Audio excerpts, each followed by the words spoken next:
မန်ဂါရဲ့ chapter 2ရဲ့အစမှာမိုရီဟာကောင်းကင်ကိုမော့ကြည့်ရင်းအတွေးများနေခဲ့ပါတယ်။တစ်ဖက်မှာတော့ကျောင်းအုံယုံဘက်ကနေတယောက်ကဟေ့ဤတို့တို့ကျေလောင်စွာအုပ်ခေါ်လိုက်ပြီးအဲ့ဒီအတန်နဲ့အတူဇလန်းကကျောင်းတွင်းမှာဆက်လက်ဖြစ်ပေါ်လာပါတယ်။ကျောင်းအုပ်ကဒေါသတကြီးနဲ့ကျောင်းပြောင်းလာတဲ့ပထမဆုံးနေ့မှာတင်ကျောင်းဆောက်ဦးကိုတက်ရမယ်လို့မင်းဘလို့စဉ်းစားခဲ့တာလဲ။တို့ဆူလိုက်ပါတယ်။ကောင်လေးကတော့ဘာမှမဖြစ်ပဲတိတ်တိတ်လေးရက်နေခဲ့ပါတယ်။အဲ့ဒီအချိန်မှာဆရာကတခြားကျောင်းသားတစ်ယောက်ကိုလှည့်ပြီးမီယာမိုတိုဒါကိုလှုပ်ဖို့သူ့ကိုမင်းပဲလှုပ်ဆော်ခဲ့တာမဟုတ်လားတကယ်လို့သူပြုတ်ကျသွားရင်ဘယ်လိုလုပ်မလဲလို့မေးလိုက်ပါတယ်အဲ့ဒီကျောင်းသားကတော့သူ့ကိုနည်းနည်းလောက်ပဲခြောက်မယ်လို့ထင်ထားတာပါတကယ်တက်သွားမယ်လို့ဘယ်သူမှမထင်ခဲ့ဘူးလို့ပြန်ဖြေလိုက်ပါတယ်ကျောင်းအုပ်ကပြန်မပြောနဲ့လို့တင်းတင်းကြပ်ကြပ်တားလိုက်ပါတယ်ပြီးတော့ဆရာတယောက်ဖက်ကိုလှည့်ပြီးအိုနီရှိဆရာဒီလိုအတွေးခေါ်မျိုးတွေကိုကျောင်းသားတွေစီမထည့်သွင်းပေးဖို့လဲပူပေါင်းပေးစေချင်ပါတယ်လို့ပြောလိုက်ပါတယ်အဲ့ဒီအချိန်မှာမီယာမိုတိုကရှေ့ထွက်လာပြီးခဏပါဒီကိစ္စနဲ့အိုနီရှိဆရာမသက်ဆိုင်ပါဘူးလို့ပြောလိုက်ပါတယ်ပြီးတော့ဒီကိစ္စအတွက်ကျွန်တော်ပဲတာဝန်ယူပါတယ်နောက်တစ်ခါဒီလိုမျိုးမဖြစ်အောင်ကျွန်တော်တေချာသတိပေးထားပါမယ်လို့ပြောပြီးကျောင်းအုပ်ကိုလေးလေးစားစားဦးညွတ်ကတောင်းပန်ပါတယ်လို့အဖြစ်ကိုဝန်ခံလိုက်ပါတယ်သူတို့နှစ်ယောက်လုံးအတူတူဦးညွတ်ပြီးတောင်းပန်လိုက်ကြပါတယ်တကယ်ကိုတောင်းပန်ပါတယ်နောက်ဆိုဒီလိုမဖြစ်အောင်သတိထားပါမယ်လို့ပြောပြီးကျောင်းအုပ်ရုံးကနေထွက်လာခဲ့ကြပါတယ်အပြင်ရောက်တာနဲ့ဆရာကတက်ပြင်းချပြီးဟူတော်တော်စိတ်လှုပ်ရှားသွားတာပဲလို့ပြောလိုက်ပါတယ်ပြီးတော့ကောင်လေးကိုကြည့်ရင်ဆရာဖြစ်နေပြီဆိုပေမဲ့ဒီလိုအခြေအနေတွေကတော့အခုထိမပြောင်းလဲသေးဘူးကျောင်းသားဘဝတုန်းကလည်းကျောင်းအဆောက်အဦတက်လို့အဆူခံခဲ့ရဘူးလေလို့အပြုံးနဲ့ပြောလိုက်ပါတယ်အဲ့ဒီစကားကိုကြားလိုက်တဲ့ကျောင်းသားကတော့ပြုံးလိုက်ပြီးကောင်လေးကတော့အံ့ဩတယ်လို့ဆရာကိုလှည့်ကြည့်နေခဲ့ပါတယ်မီယာမိုတိုကဆရာကိုအခုတော့ကျောင်းထဲမှာဆိုတော့ခဏလောက်ဆရာလိုပဲခေါ်ပါလို့ပြောလိုက်ပါတယ်ဒါပေမဲ့နောက်ကျောင်းသားတစ်ယောက်ကတော့ဘာဖြစ်လို့လဲနှစ်ယောက်က role partner တွေပဲမဟုတ်လားအိုနီရှိဆရာကဂျပန်နိုင်ငံရဲ့နာမည်ကြီးတောင်တက်သမားတစ်ယောက်ပဲလို့ပြောလိုက်ပါတယ်အဲ့ဒီစကားကိုကြားပြီးကောင်လေးကခဏလောက်ငြိမ်သက်သွားပါတယ်ပြီးတော့ဘာမှမပြောဘဲလှည့်ထွက်သွားလိုက်ပါတယ်ဆရာကဟေ့မိုရီလို့လမ်းခေါ်ပြီးပခုံးကိုလက်နဲ့ဖမ်းလိုက်ပါတယ်ငါနဲ့ခဏလိုက်ခဲ့ဦးလို့ပြောလိုက်ပါတယ်တခြားကျောင်းသားက3နှစ်တန်းကဒီဘက်မှာတော့အတန်းပြန်မတက်လေရလားလို့မေးလိုက်တော့ဆရာကရတယ်မမြန်ပါဘူးလိုက်လာလို့ပြောရင်းမိုရီကိုခေါ်သွားလိုက်ပါတယ်သူတို့3ယောက်ဟာကျောင်းဆောက်ဦးအပြင်ဘက်ကိုထွက်လာပြီးမိုရီတက်ခဲ့တဲ့နေရန်ကိုမောကြည့်လိုက်ကြပါတယ်မီယာမိုတိုကဒါကလိုအံ့ဩစွာပြောလိုက်ပါတယ်အဲ့ဒီအချိန်မှာဆရာကငါကအခုတော့ဆရာတယောက်ဆိုပေမဲ့မင်းဒီပေါ်ထိတက်နိုင်ခဲ့တာတကယ်ကောင်းတယ်လို့ပြောလိုက်ပါတယ်ပြီးတော့အဲ့ဒီအပေါ်ကိုရောက်ဖို့ဆိုရင်အပြင်ကိုထွက်နေတဲ့အဆုံးကိုကြော်ရမှာဖြစ်ပြီးအဲ့ဒါကိုကြော်နိုင်ဖို့အတွေ့အကြုံနဲ့ကျွမ်းကျင်မှုတော်တော်လိုတယ်လို့ဆက်ပြောပါတယ်အဲ့ဒီစကားကိုကြားလိုက်တဲ့မိုရီကအံ့ဩသွားပါတယ်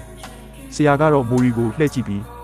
ဒါဆိုတက်နေတော့ဘာခံစားရလဲလို့မေးလိုက်ပါတယ်မိုရီကတော့ခဏတိတ်ဆိတ်နေပြီးဟင်းလို့သာပြန်ဖြေလိုက်ပါတယ်ဆရာကမိုရီရဲ့ပခုံးကိုကန်ရင်ကိုပေါ်မှာနောက်ဆုံးအချိန်အဲ့ဒီအဆုံးကိုခုံကျော်တဲ့အချိန်ကိုပြောတာလို့ပြောလိုက်ပါတယ်ပြီးတော့အဲ့ဒီခိုက်တန့်မှာလက်ချောင်းထိပ်ကနေစပြီးလက်ဖြန့်ပြီးတော့လက်မောင်းတစ်လျှောက်ပြန့်နှံ့လာတဲ့ထုံကျင်တဲ့ခံစားချက်ကိုလို့ဆက်ပြောလိုက်ပါတယ်ဆရာရဲ့စကားတွေကိုကြားလိုက်တဲ့မိုရီကတော့သူ့လက်ကိုငုံကြည့်ရင်အဲ့ဒီအချိန်ကခံစားချက်ကိုပြန်လည်သတိရလာခဲ့ပါတယ်ဆရာကမိုရီကိုကြည့်ပြီးဒါဆိုမိုရီမင်းဘယ်လိုဆုံးဖြတ်မလဲလို့မေးလိုက်ပါတယ်မိုရီကတော့ခဏလောက်စဉ်းစားနေခဲ့ပါတယ်အဲ့ဒီအချိန်မှာမီယာမိုတိုက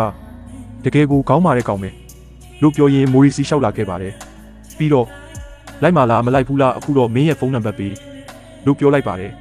မိုရီကတော့ကျွန်တော်မှဖုန်းမရှိဘူးလို့အေးစစ်စစ်ပြန်ဖြေလိုက်ပါတယ်အဲ့ဒီစကားကြတော့မီယာမိုတိုကအံ့ဩသွားပြီးဖုန်းတော်မရှိဘူးလားဒီခေတ်မှာတငယ်ချင်းတွေနဲ့ဘယ်လိုဆက်သွယ်မလဲလို့မေးလိုက်ပါတယ်မိုရီကတော့မျက်နှာမပြောင်းပဲကျွန်တော်မှတငယ်ချင်းတွေမလို့အဲ့လိုပါလို့ပြန်ဖြေလိုက်ပါတယ်မိုရီကသူတို့ကိုလှည့်မကြည့်ပဲကျွန်တော်ကိုထပ်မနှောက်ရှက်ပါနဲ့ဂတိပေးထားတဲ့အတိုင်းနေပေးပါလို့ပြောပြီးထွက်သွားလိုက်ပါတယ်မီယာမိုတိုကဟေ့ခဏနေဦးလို့လမ်းခေါ်လိုက်ပေမဲ့ဆရာကတော်ပြီးအတင်းမခေါ်နဲ့အတန်းထဲကိုပဲပြန်သွားလိုက်လို့တားလိုက်ပါတယ်မီယာမိုတိုလည်းစိတ်မကြည်မနှက်နဲ့ပြန်လှည့်သွားပြီးတကယ်အေးဆက်တဲ့ကောင်ပဲလို့ရေရွတ်လိုက်ပါတယ်မိုရီကတော့တယောက်တည်းရှောက်သွားရင်ဒီလိုပဲကောင်းပါတယ်သူကကြောက်တောင်တက်တာမျိုးမလုပ်သင့်ဘူးလို့ဆရာကသူ့ကိုမေးကြည့်ရင်တွေးလိုက်ပါတယ်အဲ့ဒီအချိန်မှာကျောင်းသူတချို့အတန်းစီပြန်သွားရင်ယူမိငါတို့အရင်သွားနေမယ်စာတင်ခန်းထဲမှာကြံခဲ့တာသွားယူလိုက်ဦးမယ်လို့ပြောလိုက်ကြပါတယ်အဲ့ဒီအတန်ကိုကြားလိုက်တဲ့မိုရီကတော့သူတို့ဘက်ကိုလှည့်ကြည့်လိုက်ပါတယ်မီယာမိုတိုကကျောင်းဆောက်ဦးကိုမော့ကြည့်ရင်တောက်လို့ရေရွတ်လိုက်ပါတယ်အဲ့ဒီနောက်သူ့ရဲ့တောင်တက်ပစ္စည်းတွေကိုထုတ်ပြင်နေတော့ယူမိကရောက်လာပြီးကျေးဇူးပြုပြီးရက်လိုက်ပါထပ်တက်မယ်ဆိုရင်ကျောင်းကနေထုတ်ပစ်ခံရလိမ့်မယ်နော်လို့သတိပေးလိုက်ပါတယ်မီယာမိုတိုကယူမိကိုလှည့်ကြည့်ပြီးဘ ဘာဖြစ်လို့လဲယူမီလို့မေးလိုက်ပါတယ်ယူမီကတော့ခဏငြိမ်နေပြီးကြည်နေခဲ့ပါတယ်မီယာမိုတိုကအဲ့ဒီလိုမဟုတ်ဘူးငါက shadow climbing ကိုပဲလေ့ကျင့်မလို့ရှင်းပြလိုက်ပါတယ်ယူမီကမီယာမိုတိုကိုကြည့်ပြီးမိုရီကအရင်တက်သွားလို့အခုချက်ချင်းမင်းလဲတက်ချင်နေတာမဟုတ်လားအရန်လင်းလူနေတယ်လို့ပြောလိုက်ပါတယ်မီယာမိုတိုကတော့ခေါင်းငုံထားပြီးဘာမှမပြောခဲ့ပါဘူးယူမီကဟေးလို့ထပ်ခေါ်လိုက်ပေမဲ့မီယာမိုတိုကတော်ပြီလို့ပြောပြီးလွယ်အိတ်ကိုကောက်လွယ်လိုက်ပါတယ်အဲ့ဒီအချိန်မှကယူမီကိုနောက်ပြောင်ရင်မီယာမိုတိုငါမင်းကိုမရင်းချစ်မယ်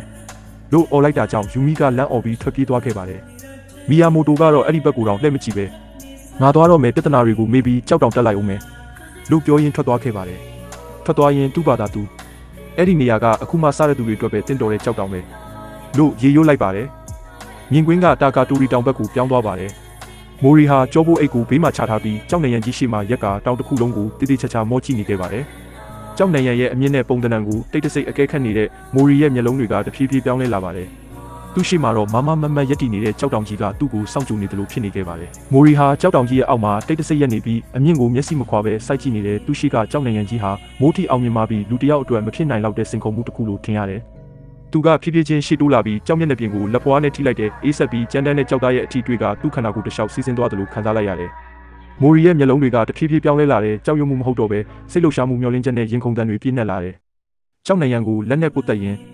ဒီဟာကအသက်ရှင်နေတယ်လို့ပဲ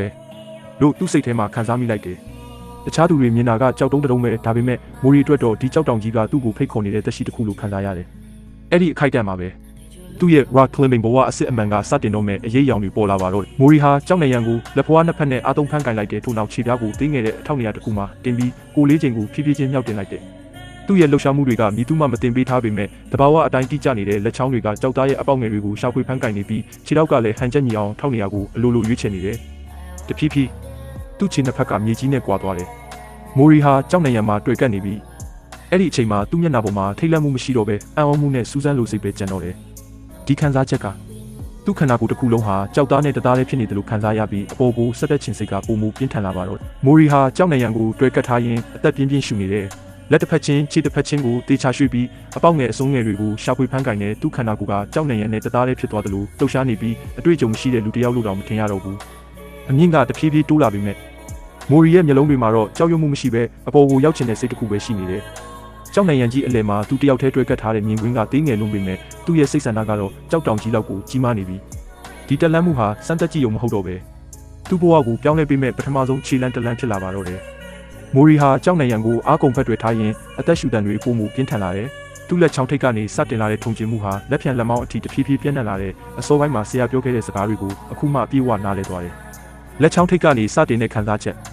်လက်ဖြံလက်မောင်းအထိပြန်သွားပြီ